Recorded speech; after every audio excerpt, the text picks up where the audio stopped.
Thank you, Karine. You talked a little bit about privacy today. Does the president think it's appropriate for abortion rights protesters to intimidate Supreme Court justices when they're out to eat, like Brett Kavanaugh, who had to sneak out of a steakhouse last night?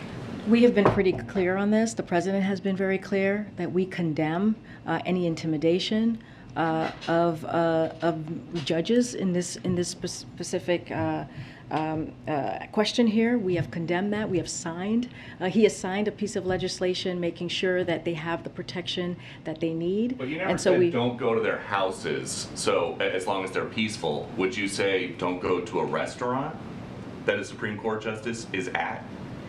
What I'm saying is we condemn any intimidation when it comes to judges. The president has talked about this, and we have put out statements in his name and many times. If protesters know that a justice is out to eat at a restaurant, that they can go and protest as long as they are what you consider peaceful. That's okay. Well, we have said that we want to see peaceful protests. That's what we have said. We want to see the protests be peaceful, but when it comes to intimidation, that is something that we have condemned. So where's the line? If these protesters can go to a justice's house and they can go to a restaurant, where is it that you don't think it's appropriate for a group of protesters to go?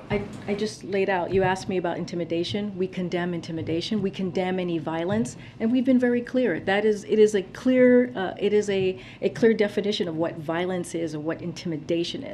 Peaceful protest, people should be allowed to be able to do that. In a restaurant? If it's outside of a restaurant, if it's peaceful, for sure. Really? Peaceful protest. Your first question to me was intimidation. So these justices, because protesters do not agree with an opinion that they signed on to, have no right to privacy, is what you're saying. But Peter, this is people have the right to, this is what a democracy is. People have the right to privacy?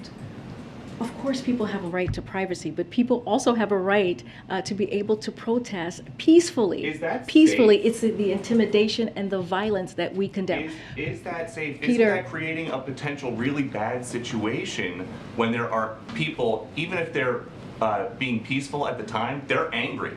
And that's why they would be there, right? Peter, we have condemned any intimidation and violence. I said peaceful protest should be allowed.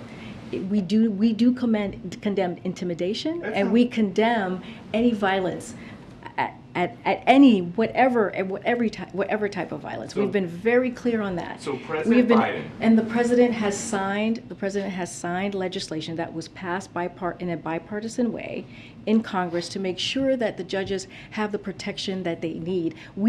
This administration has provided U.S. Marshals through the DOJ to make sure that these judges are protected. So we have shown how we want to make sure that intimidation and violence is not the way to go. It is not the way to have a political discourse. I'm done here, Peter.